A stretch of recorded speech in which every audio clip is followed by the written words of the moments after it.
not own the rights to this song, but I love it. I absolutely love this song. What? Someone's asking me if I want to tag you. No, I don't want to tag you. Go away.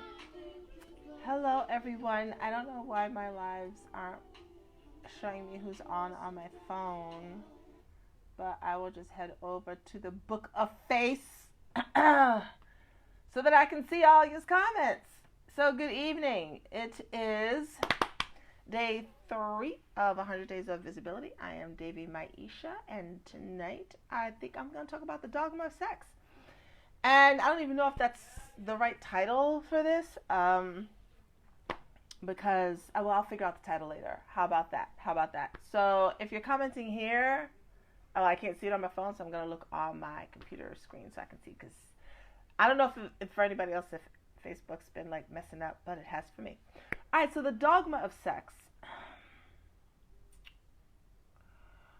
So there are memes that are circulating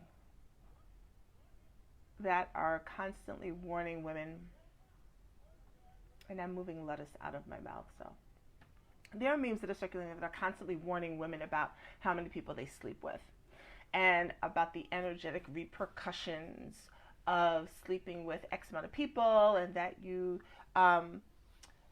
take on the energies of everyone that you slept with, and so forth and so on. And I see these memes for women. Mind you, I never see them for men. But I see them for women. Hi, Terry, Leslie, Dusty. I can see it on my computer, but I can't see it on my phone. I don't see these memes for men discouraging men from sleeping with multiple women. And so to me, these things are another way of scaring women out of enjoying sex. So it's like someone took the religious part, right? And it was like they were like, oh, the women are all yoni egging it. They're all like crystallizing it. We still got to find a way to keep them scared. Energy. They're all into the energy work now. So that's how we're going to get them. Yo, sis, if you have sex with this guy, you're having sex with everyone that he had sex with, and you're going to take on his energy and his sperm, and it's going to be on you forever like a soul tie, and that's why your money's not right, and that's why your life's not right, because of the sex, so be careful. That is no different to me than religious dogma. It's the same thing. Hey, Terry. Oh, baking and watching. All right now. It's the same fear-based mentality. And maybe I'll change the title of this, because here's the truth of it. You cannot be powerful and be a victim at the same time. You cannot be powerful and be a victim at the same time.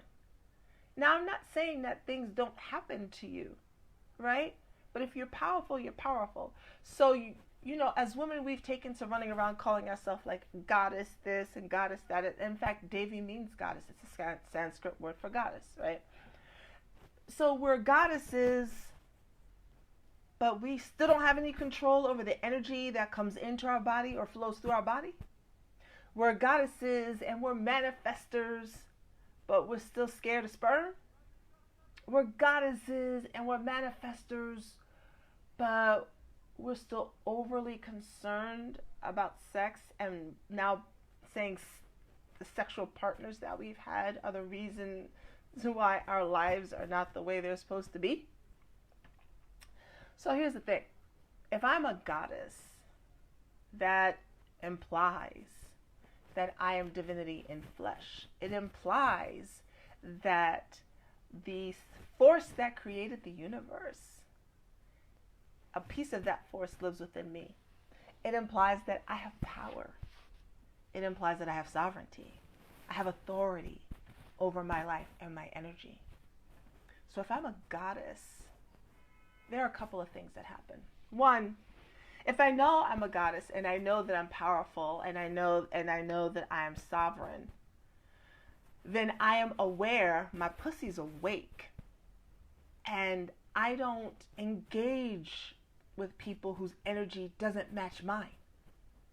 From the rip, I don't engage with men whose energy doesn't match mine, because I'm fully aware of my energy and my power. And so I have discernment in my mind. So I'm not worried about that. I'm not worried about it. I wouldn't choose to be with someone. I take a deep breath. I ask my body, is this the man you want to have sex with? And if the answer is no, the answer is no. Because I'm aware. Now, if I'm not aware and I'm not paying attention to my body and I'm not paying attention to my pussy and my pussy sleep and I'm not, I'm not, I don't want to say woke because y'all, that's so overused. But if I'm not there, then yeah, I might just be sleeping around with this student, not thinking about the energy that I'm putting in my body. That very well may be the case. But if I'm saying I'm all this goddess and I'm all this powerful, then that means I can sense the energy of another individual. I know if that individual is part of my growth or not. And I know whether or not I want to engage with them. So I want to, my computer's dying. Let me plug it in. So I hope that makes sense. In terms of feeling like we need to be worried about the sperm. Another point. If I'm a goddess, if I'm yoni egging and crystalling it up and I'm doing all my healing herbs and yoni steams and so forth and so on, then I know that just like Mother Earth can take something and transmute it into something else, right? Have you ever seen compost where somebody takes like the trash? They take the trash of the food, like the eggs and the leftover vegetables. You mash it up, you mix it up, right? And you take that compost and use it as fertilizer for new growth. So if I'm a goddess and I'm powerful and my pussy is awake, then any sperm that enters me is being transmuted into something powerful for me to use. Why am I scared of it? I decide the energy that's going into my body. I decide how that energy is going to be transformed and used. To assume that, hey Leslie, to assume that if sperm enters me, I somehow have no control over what happens to it in my body. And so now it's going to drag me down, weigh me down, get stuck in me, cause all this stuff to be attached to me. Well, then I must not believe in my actual sovereign power. I must not believe I'm an actual goddess. I can't be so powerful and then be scared of the sperm. I take the sperm and make something with it. Otherwise, it just kind of sits. Now, if my energy is stagnant and the sperm's energy is stagnant and the sperm comes in me, then yeah, I could see how that could turn into a nasty goo in my body. I can see how that can happen. Because I'm not clear on my power. I'm not clear on how I can direct the energy that flows through me. Now I'm not suggesting that women, run out and have sex with who you want to have sex with. It makes no never mind to me, to be perfectly honest with you. There's no judgment whether you're sleeping with one person every day or the same person, as I said in my group tonight, same person for the rest of your life. I don't care. What I want you to understand is whatever it is that you're choosing to do, you have the power. You get to decide what happens. As the receiver, you have the choice. Someone's offering you a gift. The giver has already made up their... See, that's why this is better to give than to receive, to mess women up. If someone is coming to you to give you something, they've already made up their mind. You are in the power position as the receiver to decide if you're going to receive the gift or not. You get to decide, no, I don't want that gift. Yes, I will take that gift, thank you very much. So if you decide that you want the gift of this man in you, and you have to see it as a gift, because you have to see yourself as a present. You have to see your own self as a gift. So if some man comes along and wants to gift you or give you something, and you decide to receive it, then you are in the power position. And there's no reason for you to be afraid of a sperm. There's no reason for you to run around thinking it's all going to be toxic. Because now you're using that as new dogma. You've just replaced Jesus with sperm. That's all you've done. Instead of being bathed in the blood of Jesus to wash you away, now it's I got to stay away from all sperm because it's toxic. And if I sleep with him, I'm sleeping with, everybody and, his energies and so forth and so on. Now, again, you're using discernment, right? And this is if you're a goddess and if you're powerful, right? And if all these memes, you're running around, I got my pussy power. I put the pussy prayer up. Thank you to Tasha Ariel for sharing that on Instagram, as I shared it everywhere. Your pussy's powerful. You got the pussy power, the pussy juice. It's like, yeah, yeah, yeah.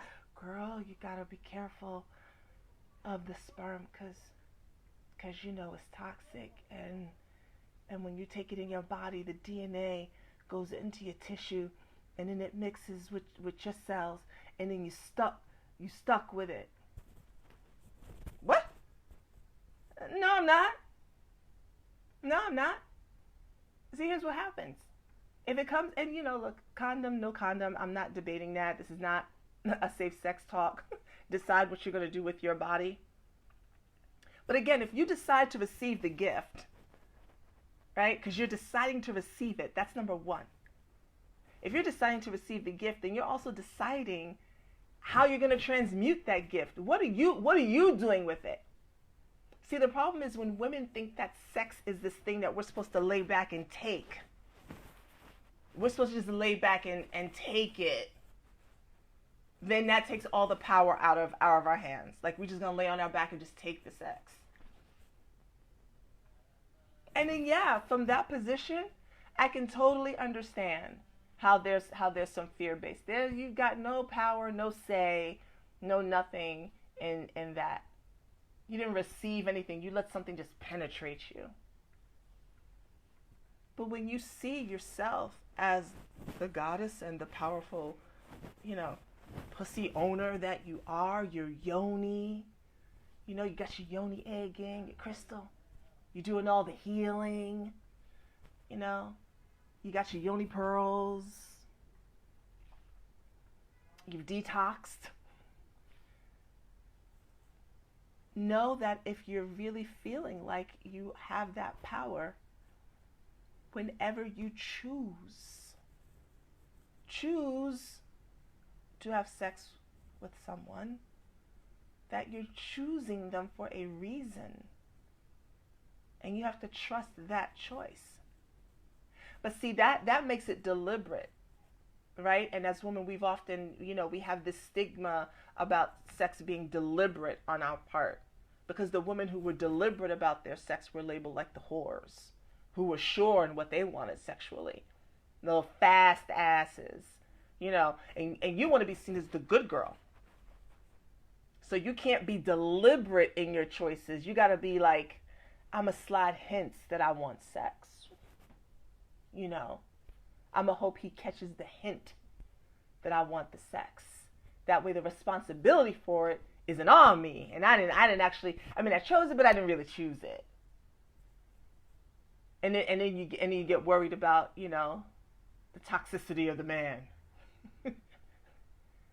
Versus, I see him, I want him, I like him, I choose him.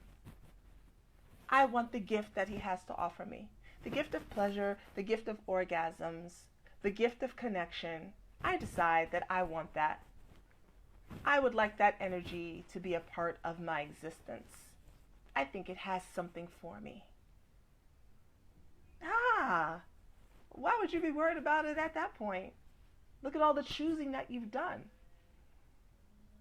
But it's easier to kind of be on the victim side of it and just be like, I wanted the sex and I hope it turns out okay. But if it doesn't turn out okay, right? If it doesn't turn out the way you imagined it in your mind, now it's, I got to get rid of that energy. I want women to be clear in their power. With all the healing and the tools, and I said this on a podcast that I was on this evening, use the tools, but don't let the tools use you. Cleanse yourself. Get into the healing. Absolutely. I'm a proponent of it. but don't be afraid at the same time. Own your sovereignty and your power of choice, your power to receive. And that way, when you have a sexual encounter with someone, you walk away knowing what you came for. You went into it knowing what you were looking to get out of it. You were clear on your intentions. Not trying to slide up in, hoping that the sex might kind of make him like you more. Don't act like you don't do it, because I've done it. Not trying to slide up in with the intent to maybe help him like you a little bit. Not trying to slide up in with the intent to, have somebody feel like they love you when you know they really don't, but you're feeling lonely right now. And if that's the case, then be clear on it. I'm lonely. I want some dick. I'm lonely. I just want to do right now. I just need that satisfaction. That's what I'm looking for. I'm clear on it. Yes, I choose you. Be deliberate in your decisions. And this world has us so bass backwards as women that we don't take that responsibility. Like, we sit back and we wait, and then it's like, okay, it kind of happened. It kind of happened, but I didn't really I chose it, but I didn't choose it that way. And the reason why stuff gets all messed up is because we're not being clear. We're not being clear on what it is that we're actually desiring, and then we get ashamed of it. I don't want to really be in a relationship. I just really want to experience some men right now, but I'm not supposed to do that because it's not what I was taught, and I don't want to be a bad girl. I want to be a good girl. So that's not what I want. So I'm a kind of sleep around, but I'm a kind of sleep around like I'm looking for a relationship. So I'm gonna be like a serial monogamist. Like I'm gonna date this dude for 3 months, and then we're gonna have sex, and then it's not gonna work out for some reason. I'm gonna be on to the next dude. But we were in a relationship, but then it didn't work out. Because, see, I can do it. My brain can handle it that way. So I still get all my experiences. But, yeah, these were dudes that I dated, and it just didn't work out. It just didn't work out. That's a lot easier to say. And there's some of y'all running around doing that, too. Whatever it is that you're doing, be honest with yourself and be clear about it. When you're honest and you're clear about it, you remove the shame factor. When you remove the shame factor, you remove the fear. And then you're not worried about if this man has sex with you and the sperm and the DNA and the attachment and oh my God. And you're not worried about all that. Because if you're deliberate about it and you're choosing it on purpose, then you also know that you can transmute and alchemize whatever comes your way. Do you not see how the earth transmutes and alchemizes whatever comes its way? Volcano, hurricane, whatever it is, that she has that power. Do you not understand that you do as well? So if you choose to sleep with a dude, again, if your pussy's awake and you're awake, your energy will tell you who's not for you, and then listen to that. If you don't listen, but listen to that. But be deliberate about it. Stop running around sneaking. Don't sneak sex. Be clear about it. I want sex. I want it with you. Be clear. Get away from this dogma of sex and this new fear-based idea that's now coming out. And again, I'm not saying don't be aware of people's energy. You should absolutely be aware of their energy. And then you should choose. You should choose. And that way you're not afraid. Because you're powerful. Because you're a goddess. Because your pussy is woke. Right? All right. That's it for today. I'll be back tomorrow. That's all I got. Have a good night.